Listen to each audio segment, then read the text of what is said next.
All right. Thanks for listening while we take that short break here at Revolution Radio, freedomslips.com. And now we're going to get back to your host.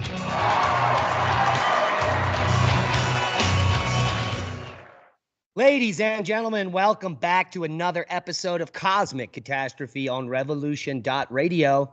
I'm your host, Diamond, from the Oppenheimer Ranch Project, and joining me today is my lovely co-host and partner, Leah Shaper. Hello. Oh, your audio's a little different. Well, that's because I'm on a different computer. Does it sound bad?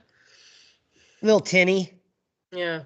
That's about it, but we shouldn't have any freezing issues today. Hopefully. Let's cross our fingers. Yeah, you could hook the FIFA mic up to your laptop. Yeah, maybe not right now, though. No, try it another time. Yeah. All right, we got a great show in store for you today. We're going to be talking about one of the most consequential volcanic eruptions in modern history.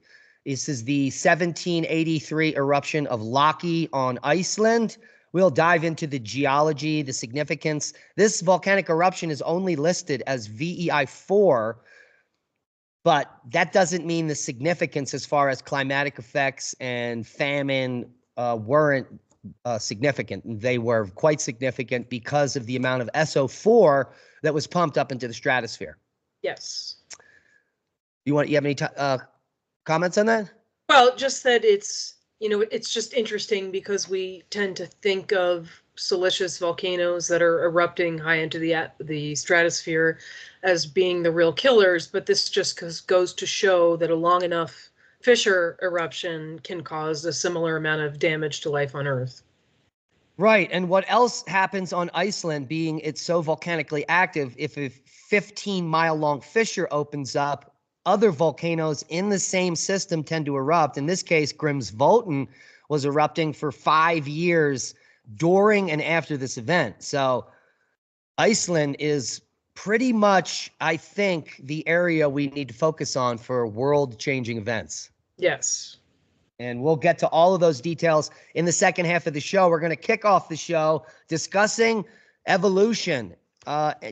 Is there a connection between cosmic rays and evolution on Earth? Now, we've discussed at length in multiple podcasts here and on the Revolution Radio the idea of panspermia, which is cometary or asteroid debris entering our solar system and bringing with it foreign material, the seeds of life, to our planet simply by impacting it and then being there. Right. Foreign genetic material in particular. Right. But there might be a twofold process here. We bring in the foreign genetic material, and during these events, there are increased cosmic ray events, which cause mutation. We know cosmic rays are one of the only things we know can mutate human genes and other genes of animals. And so the question is, did a supernova that occurred 6 million years ago kickstart evolution and result in you and I now having this discussion? Mm-hmm. That's pretty fantastic. Mm-hmm. Anything else before we jump into the show? No, let's jump in. Jumping in. Let me know when you can see the screen. I can see the screen. Now, the question is, did a supernova 6 million years ago kickstart evolution? And we're talking about a massive influx of radiation in the form of cosmic rays from an exploding star. Now, just on that question, do you think that that's possible? Do I think what is possible? I'm sorry. That some exploding star light years away could affect us here on Earth? Yes, I do think that's possible. All right, so there's your answer. Well, recently, we have discovered the oldest asteroid crater that we know of on Earth. This is hard to determine. There's obviously older ones. But once we go back billions of years, things have eroded, they've been erased, they've been subducted, and they're missing. There's very little crust on Earth that's that old that hasn't been metamorphized, smashed, and crushed by miles of sediment on top of it. But we have identified now what appears to be the oldest crater dating back 2.29 billion years. This happens to be the same exact time on Earth where something called the oxygenation event occurs, where prior to that event, there was nothing of significance living on Earth except for stromatolites. For billions of years, all the same stuff. And then during this event, oxygen shows up, and we've got cyanobacteria or blue-green algae on the scene for the first time. And this would be the beginning of all life on Earth. So maybe all life on Earth can be traced back to this panspermia event, perhaps. Perhaps, or it, well, you know, it's probably both, right? There's probably perhaps some genetic material being brought in, but if there is any here, despite, you know, a general lack of life, there's obviously going to be some. So if the conditions on Earth change in a way that facilitates life, which obviously with an increase of oxygen would, that at least creates the conditions for this to be possible. So I think it's sort of multifold. Yeah, what happened at this time, geologically speaking, with the climate, is that during this event, whatever caused it, it could be that impact that we just talked about. This is a huge impact. Yeah. The crater is massive, so this would be like bigger than Chicxulub. Mm-hmm. Yeah, a 70-kilometer wide rock hit at this time. And at this time, Earth had been in an ice age for millions of years. It appeared as if we would never get out of it. And then this impact occurs, and the ice disappears, the temperature rises, and cyanobacteria shows up. So it's like a huge mix of all these good things happening in order for this to occur. Mm-hmm.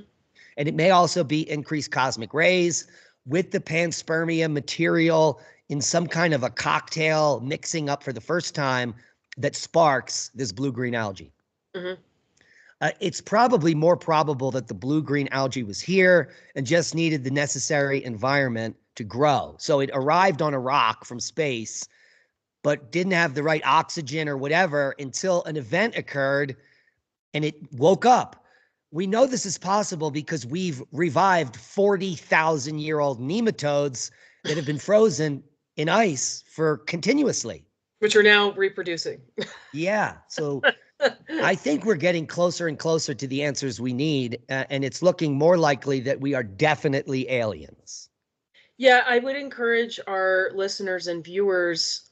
Darn it, I don't remember what the episode is called, but we did a whole episode where we talked at length about panspermia.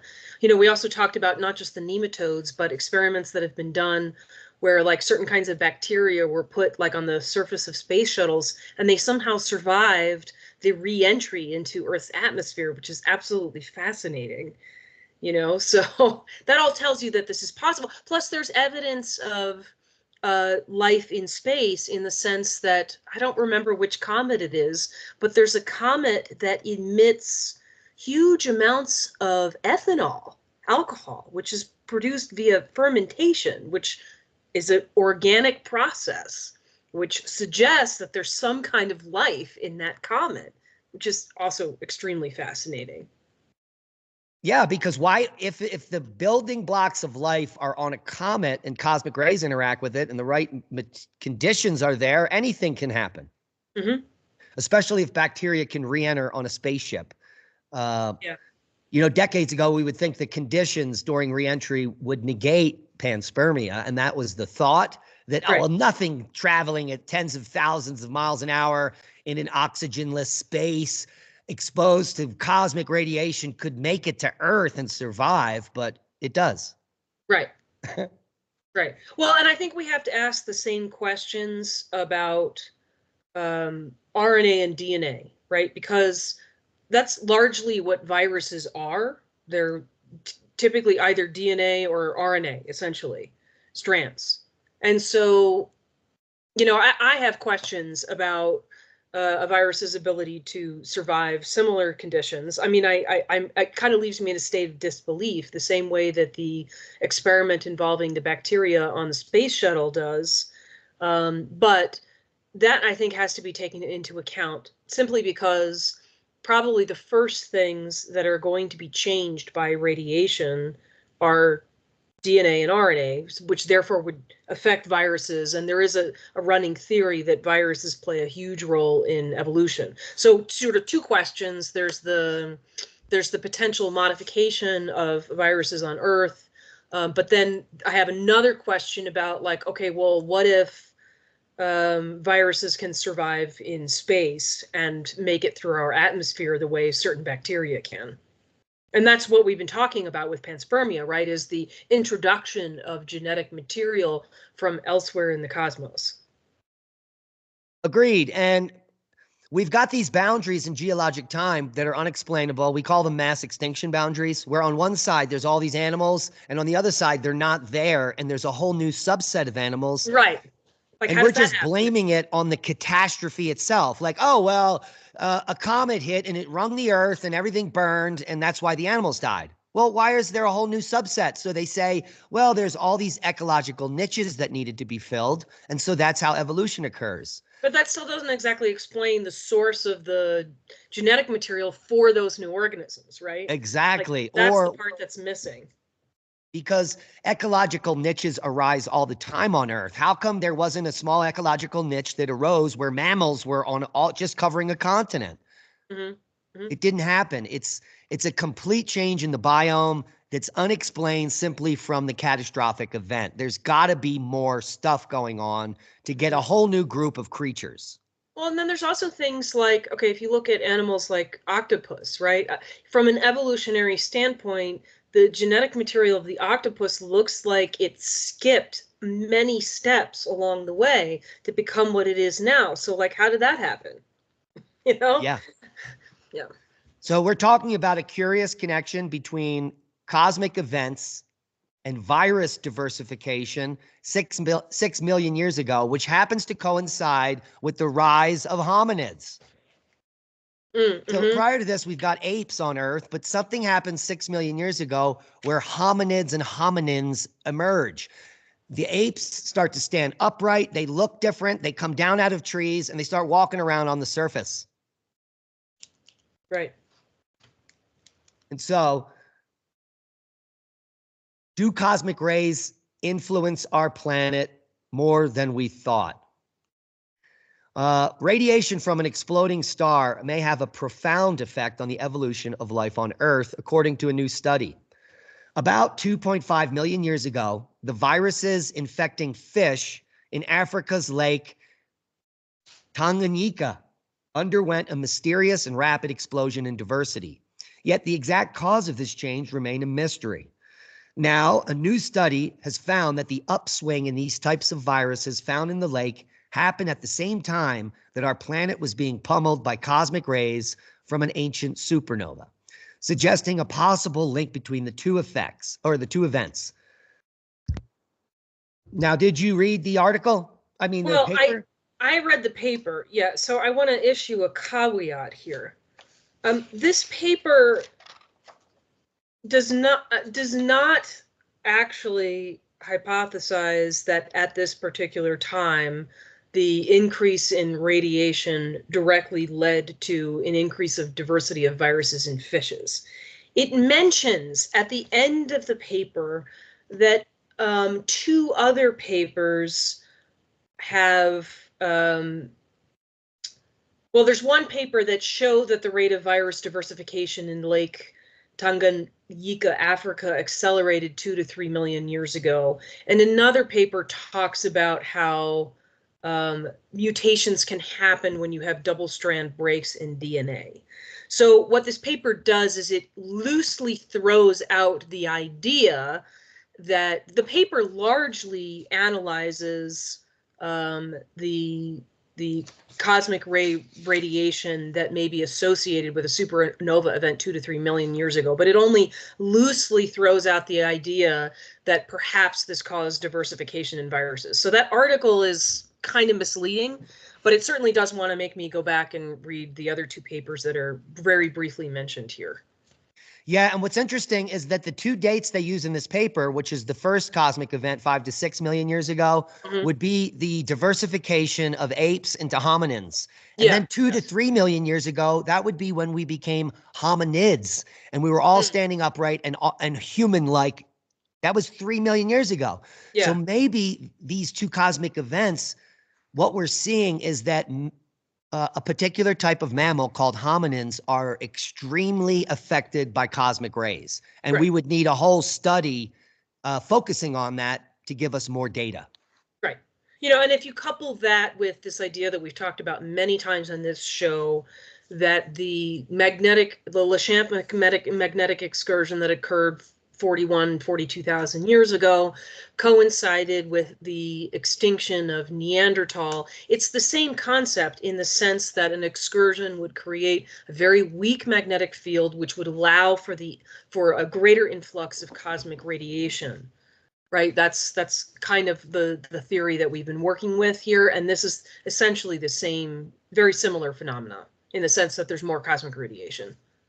Right, but a magnetic excursion and reversal is more detrimental to biologics on Earth than simply a cosmic ray event. Yes, the cosmic ray event is not going to change the climate. It's not going to add more UVA, UVB. It's just going to be that cascading cosmic radiation.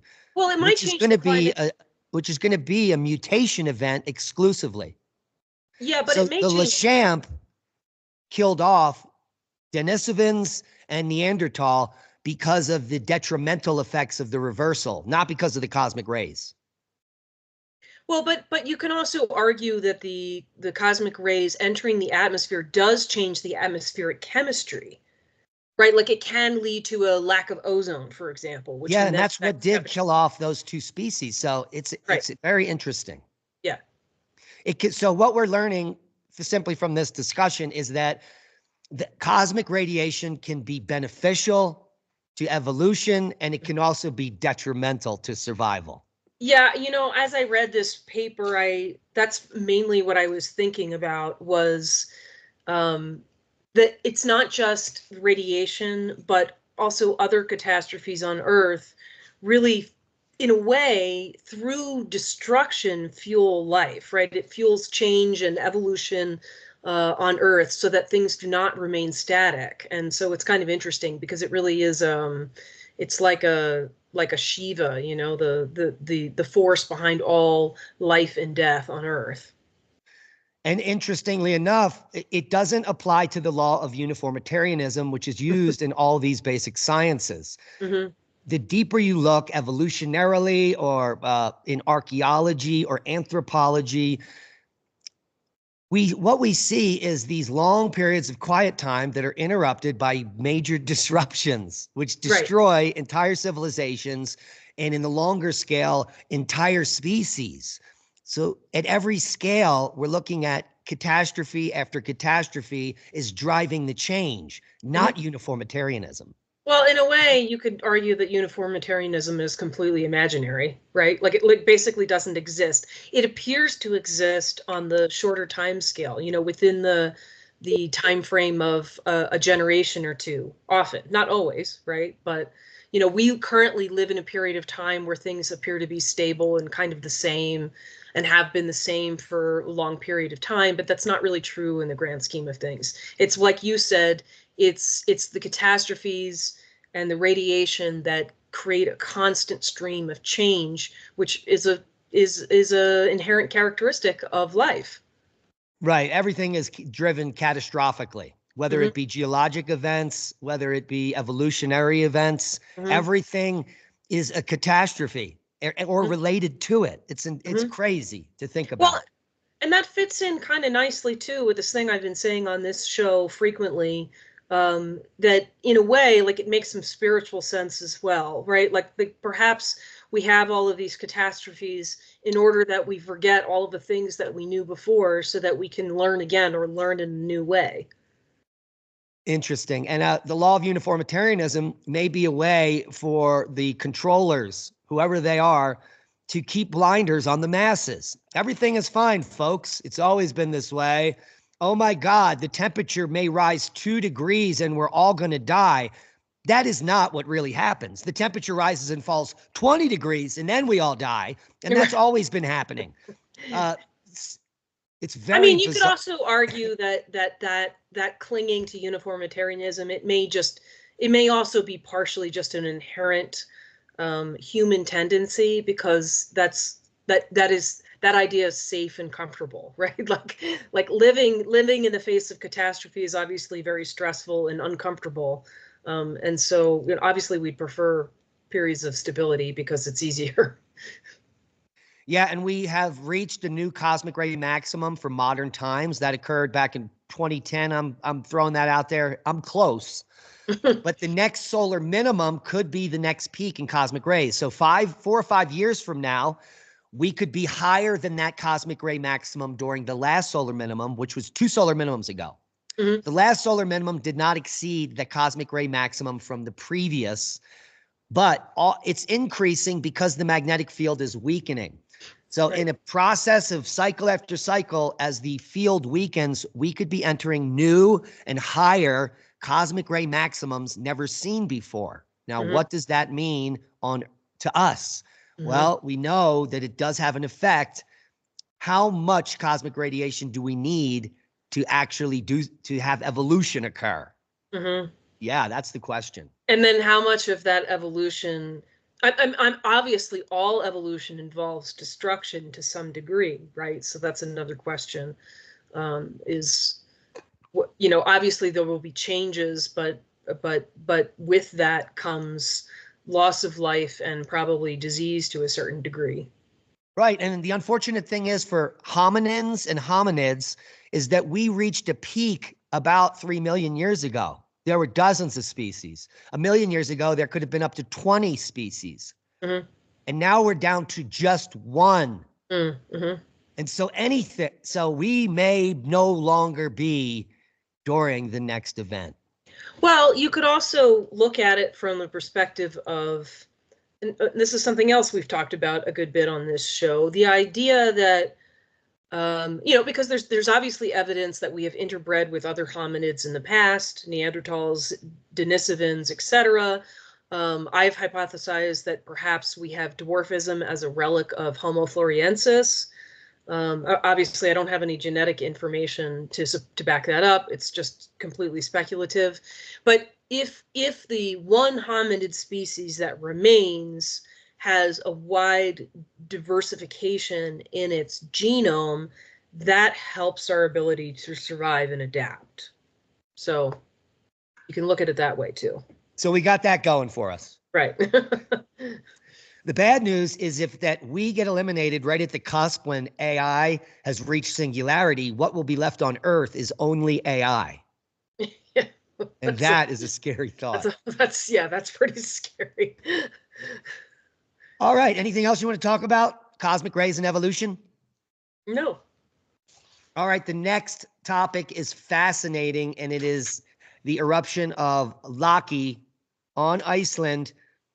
It is also known with many other names, which are all unpronounceable, unfortunately. For us, anyway. So this eruption is so significant.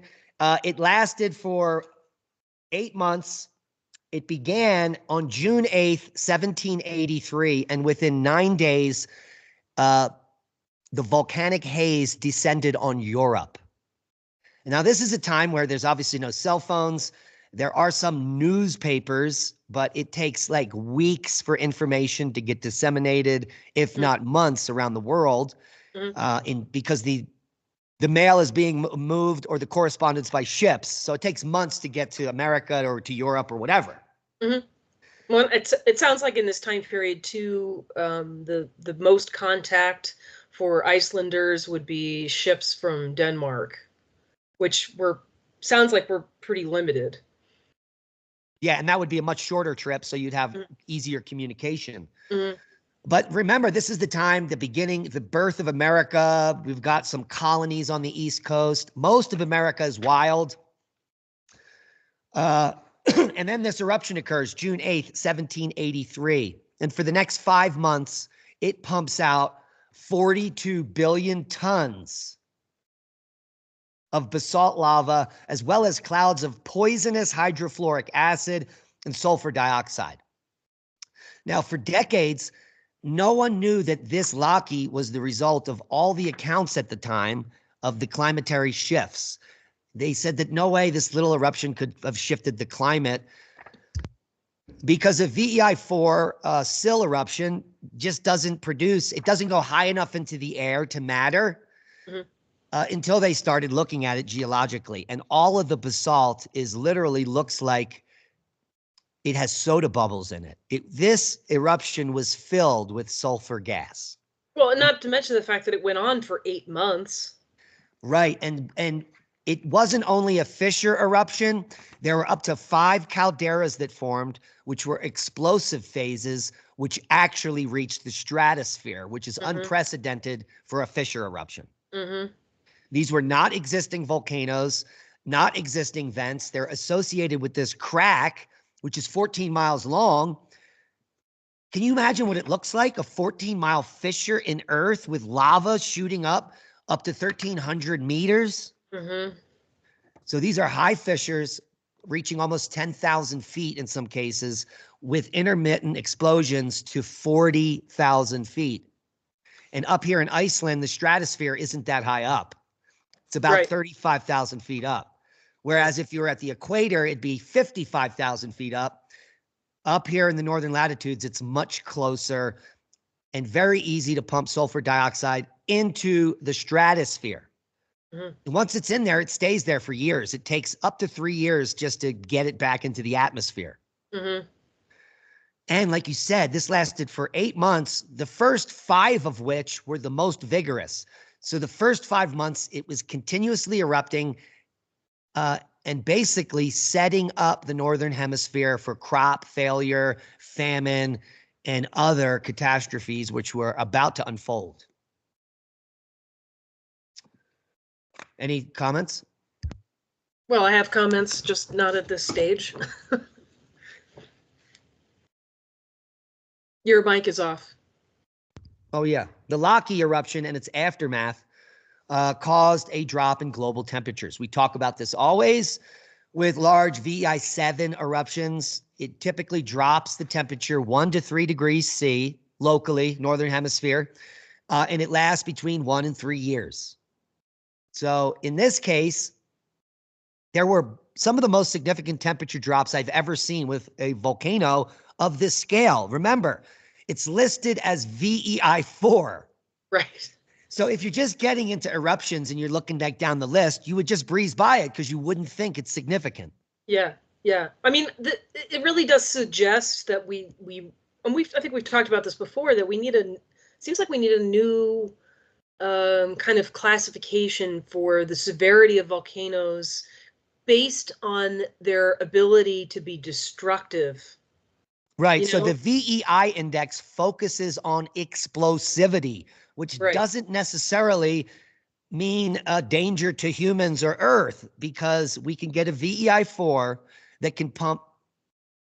The amount of sulfur dioxide that was pumped into the stratosphere is 1,500 plus times the amount from St. Helens, which is VEI5, and went 80,000 feet up. Right. This one pumped 1,500 times more sulfur dioxide into the stratosphere than St. Helens. Absolutely mind-boggling, the numbers here. Yeah. And then, well, the climatic effects began immediately. Within 9 days, a haze descended on Europe. And I believe I have a timeline somewhere here. But first, let's talk about the consequences on Iceland, because this is a long time ago. It's not like people can jump on airplanes and all escape or get on, there's tens of thousands of people here. They can't all fit on the boats there and just go away. Right. Yeah, there's probably about 50,000 people here at the time. Total. Yes, total. And 20 to 25% of the population on Iceland died. Yeah. And as it progressed, it reached a peak where initially they were putting 1 body in a grave, and towards the end of the deaths, they were putting 6 to 10 bodies per hole. So towards the end, people were dropping like flies. Some sources specify a death toll of 9 to 9,500 people total, which would be about 1/5 of the population. But the numbers vary. Again, there was very poor data being gathered at this time. Approximately. Well, some of the data is a little bit complicated too. A lot of this, at least in this one paper that I was looking at, a lot of the mortality data is based on parish data, which is actually pretty decent. But part of what gets complicated is because different areas of Iceland are affected differently. You do have people migrating. So, you may have a lot of deaths in one area that are recorded that are actually for people that are from another area. Yeah. So it was bad though. Well, the worst, the worst death tolls really were with livestock. Yeah, and so 80% of the sheep died. There was about 200,000 sheep at the time, 80% dead. And that's right there is putting the entire population at risk of starvation because they were using the milk and the meat and the fiber. Well, it's like that was 50% like their of main the cattle too. 50% of cattle. I want to put a little caveat on the number for the sheep, though, only because I've seen the 80% figure, and I've also seen a figure that was more like a quarter. But I would lean actually more towards 80%. The reason being is that it appears that many animals suffered from fluorosis, skeletal fluorosis, meaning an overingestion of fluorine and fluoride, which would have come directly from the volcanic gas landing on the grass, right? Like it appears that human beings were not nearly as affected by this, but the animals were, because it's a direct line. It comes right from what they're eating, plus they're smaller, so the amount of fluoride that they can in fluorine that they can ingest is even smaller. So I would lean towards 80% because the sheep are smaller than the cattle are, so they're probably going to be more affected by the fluorine. Yes, indeed, because they eat grass. Yes, and lots of it. So 80% of the sheep, which was about 200,000 head, died. 50% of cattle, which was about 12,000 head, died. 50% of the horses, which was 28,000, died, all because of dental fluorosis and skeletal fluorosis from the 8 million tons of fluorine released by the Fisher eruption. Mm-hmm. And these livestock deaths were caused by eating contaminated grass, like Leah said, while human deaths were mostly from famine because all the sheep died. Right. And also all the crops died. Remember, it got dark. Ash fell on everything. Mm-hmm. Freshwater fish were also affected. Not yes. Marine fish, but freshwater fish were. Yeah, and a lot of people were like, why didn't they just eat fish? It's like, because they died. Well, and the other thing is that there's a season to fishing here in Iceland, and the fishing typically only happens in one area of Iceland. So that's another thing. It's not like this is not a situation. You had farmers in one area that would travel to the fishing areas of Iceland seasonally to trade farm products for fish, but this is not an annual distribution of fish. And there's periods of time where you can't fish, like in the spring where there's too much ice, so it's not a kind of global distribution system like we have today where you can get anything anywhere at any time. It's limited by the conditions that existed before this eruption. Right. And I would also imagine if you're trying to fish off of some of the shorelines where there's runoff, you're going to also have toxic runoff, which are going to push the fish further offshore. It's going to really screw up everything. Right. Now, this eruption lasted for 8 months. Like I said, it ended on the 7th of February of 1784.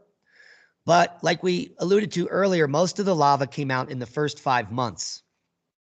One study states that the event occurred in 10 pulses of activity, each starting with a short-lived explosive phase, followed by a long-lived period of fire, fountaining, and then the lava flow. Unfortunately, Grimsvötn volcano, from which the Laki fissure extends, and I'll show you that map in a minute, was also erupting at the same time from 1783 until 1785. So here is a picture of that fissure, 14 miles long. You can see it trending here where can you see my cursor? Yeah. Okay. And here are the main fissure systems that cut across Iceland, making it such a dangerous volcanic place to live. Here is where the Vatnajökull Glacier is, where we've got Bardarbunga and Grimsvötn.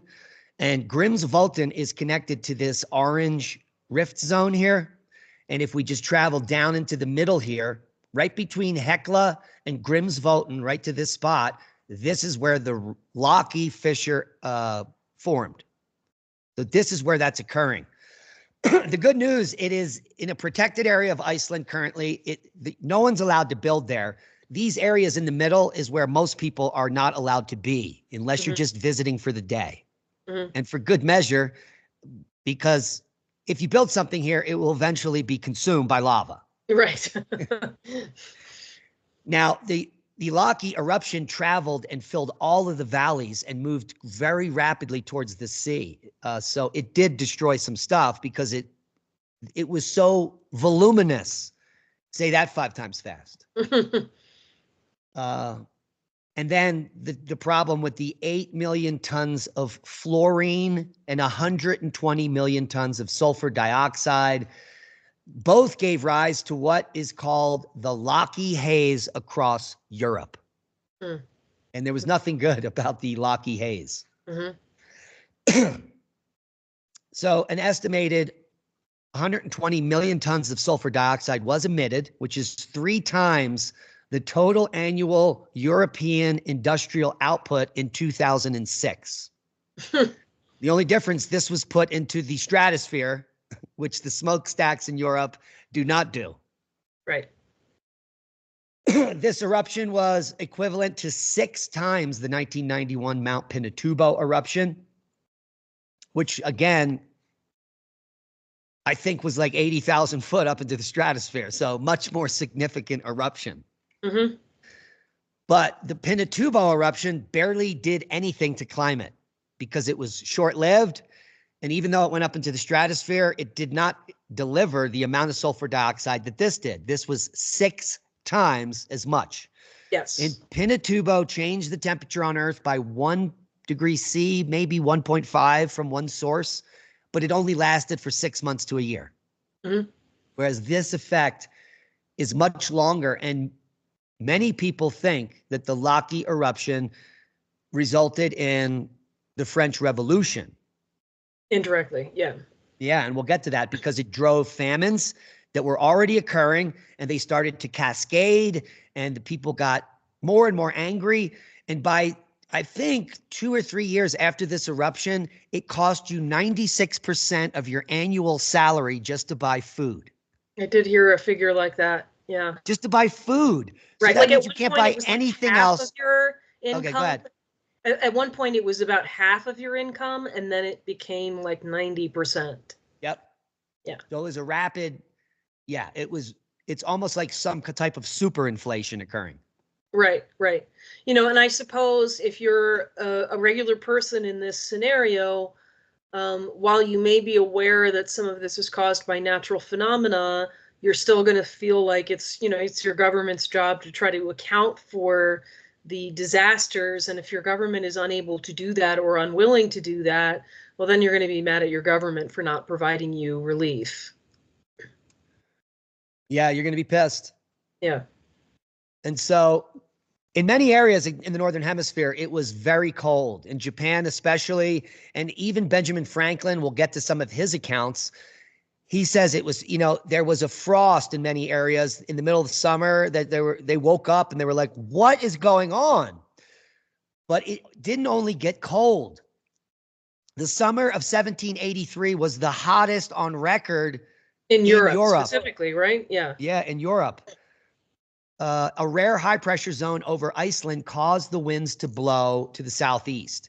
And then this poisonous cloud drifted into Denmark, then spread to Prague, then to the Kingdom of Bohemia, which is the Czech Republic, all over a period of a few days. So like I said, 9 days later, it hit Berlin on the 17th of June, and then Paris by the 18th of June, and then Great Britain by the 23rd of June. The fog was so thick that ships stayed in port because they were unable to navigate, which means that you probably couldn't see the sun either. Well, that's an important thing to consider as well, right? Because obviously that's going to limit trade, and that's going to contribute to famine in the end as well.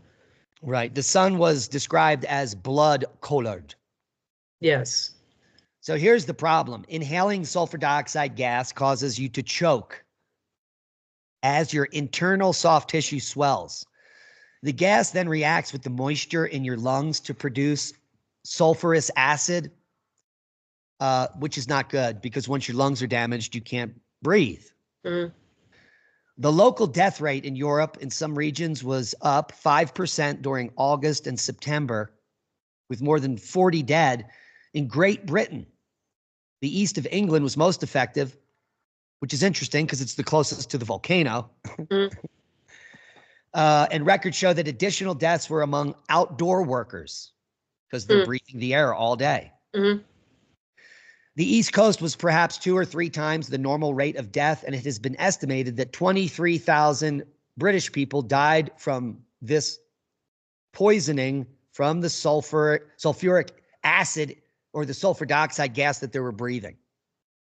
So this is far distance and a high amount of sulfur dioxide. Typically, you got to be tens of miles away. It's interesting because this paper, which will be linked in the description box of the video, this is the More Poison Than Words Can Describe. What did people die of after the 1783 Laki eruption in Iceland? This was published in 2024. It's interesting because it appears from this analysis that more people it seems like most of the excess mortality in Europe was probably due to respiratory issues like what you just described. Yes. However, in Iceland, it seems that the excess mortality was largely accounted for by famine. And some of that is based on the timing of those. Well, no, it's based on weather. So here is the eruption on the map down here. Yeah. Let's get this up here. Oh man, that doesn't blow it up at all. So here's the eruption. All the winds blow offshore and there's no one that lives here. So all the people were living up here. Those people were okay. Yeah. Yeah, they don't get any of this. It all blows to Europe and to Finland and Denmark where people breathe it. So they were lucky that they didn't have to breathe the sulfur dioxide in Iceland. Yeah. But they were unlucky because it killed all the plants and animals and they starved. Yeah, I mean, I don't want to suggest too that the people of the Northwest didn't suffer because they did. They just, the timing was different and it was less so than for others. Yeah. All right, let's get some more of these accounts.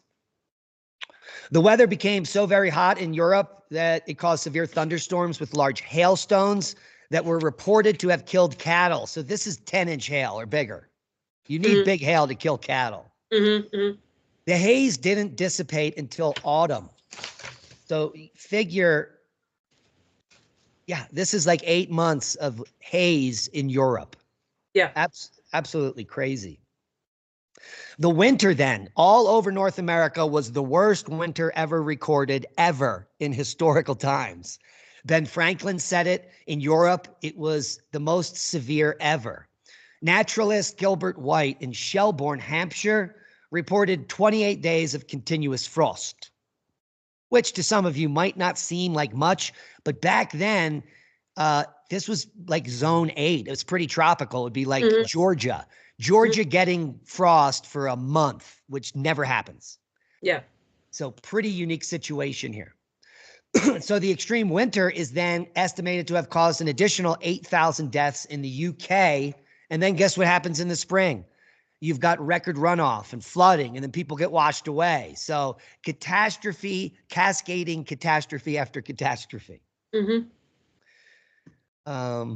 The meteorological impact of Laki continued.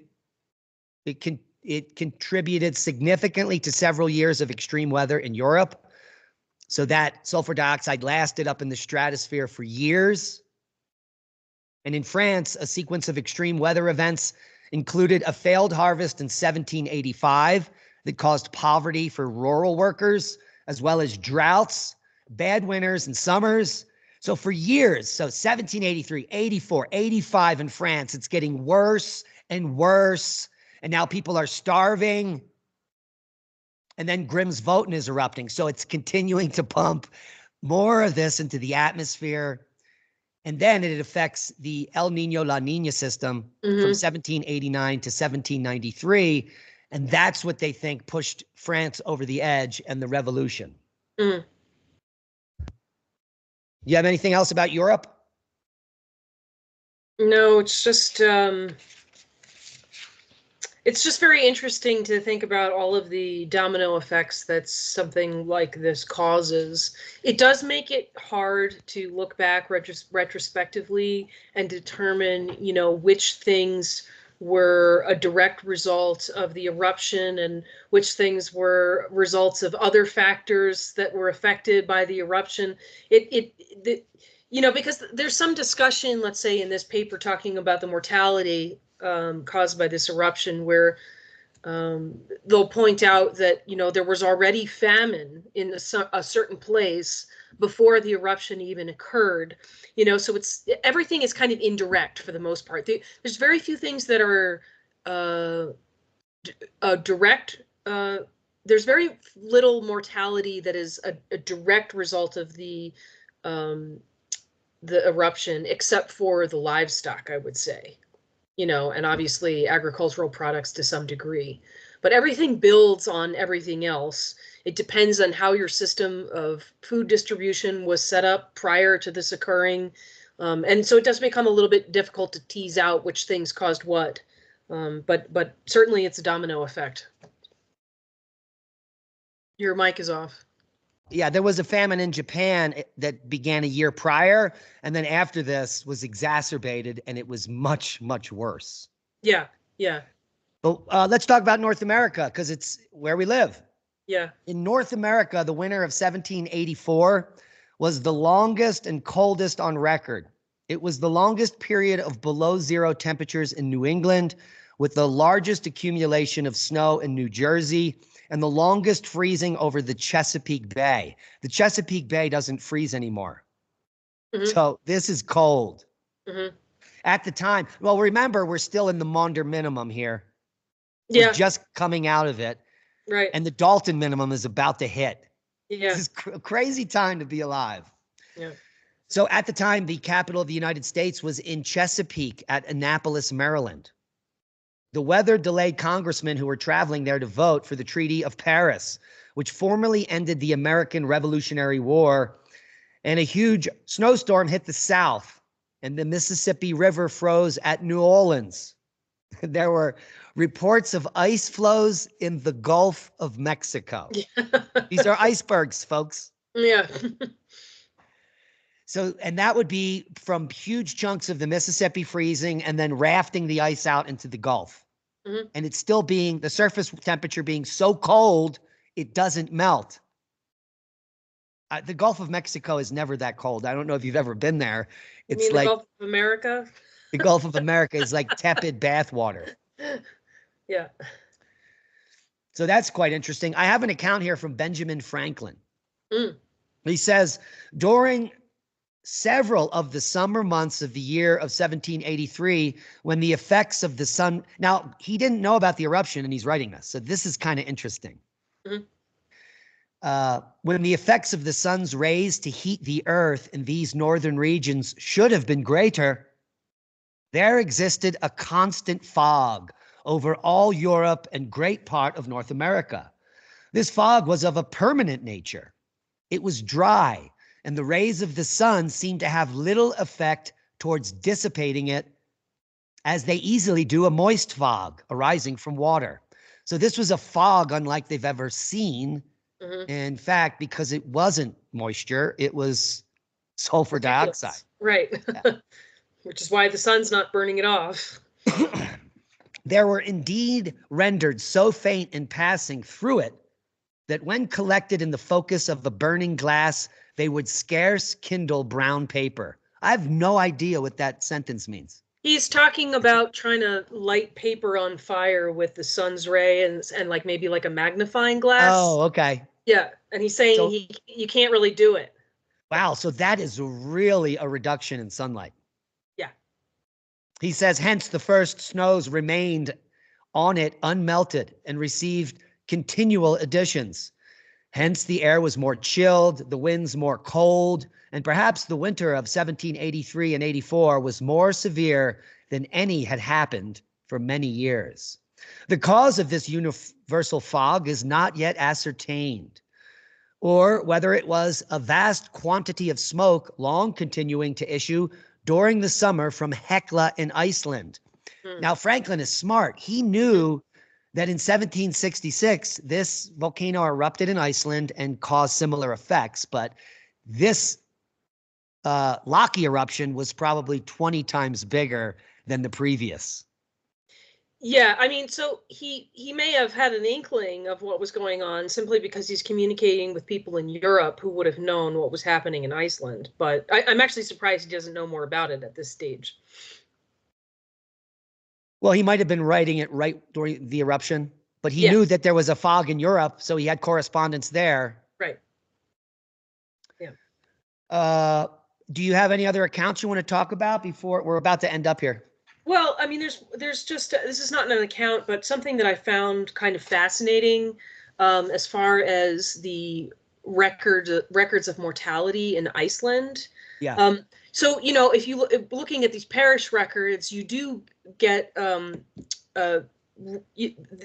of the things that is typically recorded is the presumed cause of death of a person, and granted that the causes of death are not uniform, and the way that you describe things is, not necessarily accurate or the same in different places. But one of the things that comes up frequently is, I don't know the correct pronunciation, but landforsat, which literally means land traveling disease, and also tak, which means bouts of pain, which I found really interesting because while the evidence would suggest that not a lot of people died from fluorosis, that maybe they were experiencing it, because if you had skeletal fluorosis, you would have a certain amount of pain. But there's also some evidence for scurvy, which may be related to famine, but as well as the fluorosis may have helped induce scurvy, which actually makes quite a lot of sense, right? Because one of the things that fluorine does, fluorine attracts calcium, so it's like redistributing calcium in your body in ways that it shouldn't be, which can cause skeletal pain and tendon pain and stuff like that. And scurvy is kind of similar in the sense that vitamin C helps to some degree bring calcium to your bones. So there are these sort of undefined or ill-defined bouts of disease that are sometimes, but not always, directly related to famine, which is kind of interesting, I think. Right. And the moral of the story is that the majority of the world population in modern countries does not know how to grow their own food. So in a catastrophe like this, where systems shut down, they're going to starve to death. They're going to die of disease, pestilence, famine.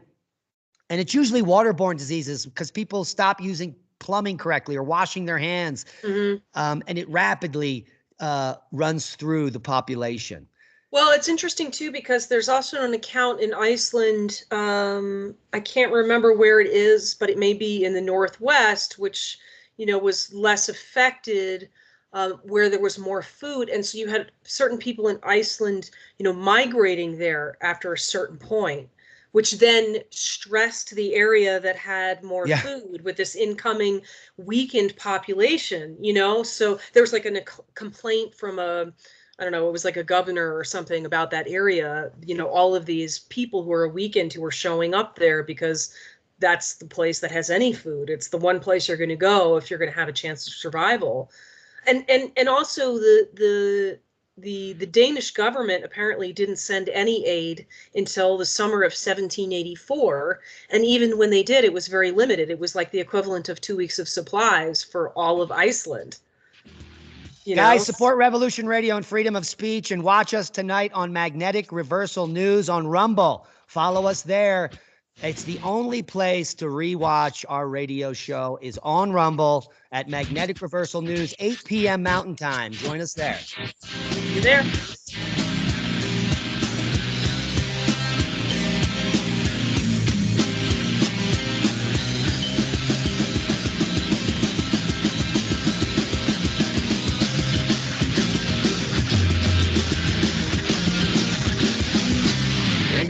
listening to Revolution Radio.